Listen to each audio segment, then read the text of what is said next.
Chapter 3.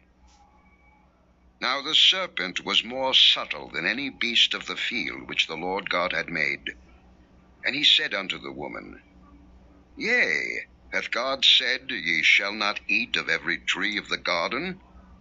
And the woman said unto the serpent, We may eat of the fruit of the trees of the garden, but of the fruit of the tree which is in the midst of the garden, God hath said, Ye shall not eat of it, neither shall ye touch it, lest ye die. And the serpent said unto the woman, Ye shall not surely die, for God doth know that in the day ye eat thereof, then your eyes shall be opened, and ye shall be as gods, knowing good and evil. And when the woman saw that the tree was good for food, and that it was pleasant to the eyes, and a tree to be desired to make one wise, she took of the fruit thereof, and did eat, and gave also unto her husband with her, and he did eat. And the eyes of them both were opened, and they knew that they were naked. And they sewed fig leaves together, and made themselves aprons. And they heard the voice of the Lord God walking in the garden in the cool of the day. And Adam and his wife hid themselves from the presence of the Lord God amongst the trees of the garden. And the Lord God called unto Adam, and said unto him, Where art thou? And he said, I heard thy voice in the garden, and I was afraid, because I was naked, and I hid myself. And he said, Who told thee that thou wast naked? Hast thou eaten of the tree whereof I commanded thee that thou shouldest not eat?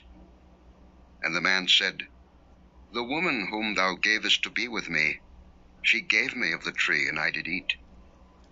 And the Lord God said unto the woman, What is this that thou hast done?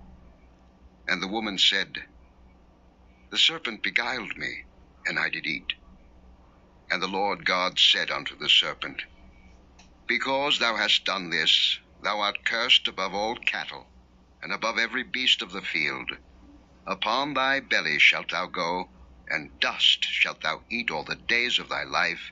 And I will put enmity between thee and the woman, and between thy seed and her seed. It shall bruise thy head, and thou shalt bruise his heel. Unto the woman he said, I will greatly multiply thy sorrow and thy conception. In sorrow thou shalt bring forth children, and thy desire shall be to thy husband, and he shall rule over thee. And unto Adam he said, Because thou hast hearkened unto the voice of thy wife, and hast eaten of the tree of which I commanded thee, saying, Thou shalt not eat of it, cursed is the ground for thy sake.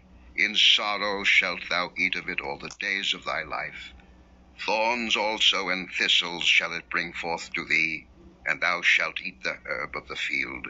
In the sweat of thy face shalt thou eat bread, till thou return unto the ground. For out of it wast thou taken. For dust thou art, and unto dust shalt thou return. And Adam called his wife's name Eve, because she was the mother of all living. Unto Adam also and to his wife did the Lord God make coats of skins, and clothe them.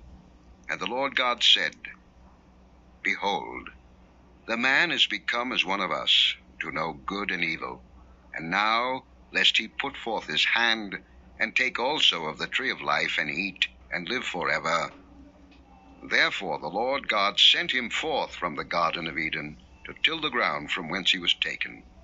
So he drove out the man, and he placed at the east of the garden of Eden cherubims, and a flaming sword which turned every way, to keep the way of the tree of life.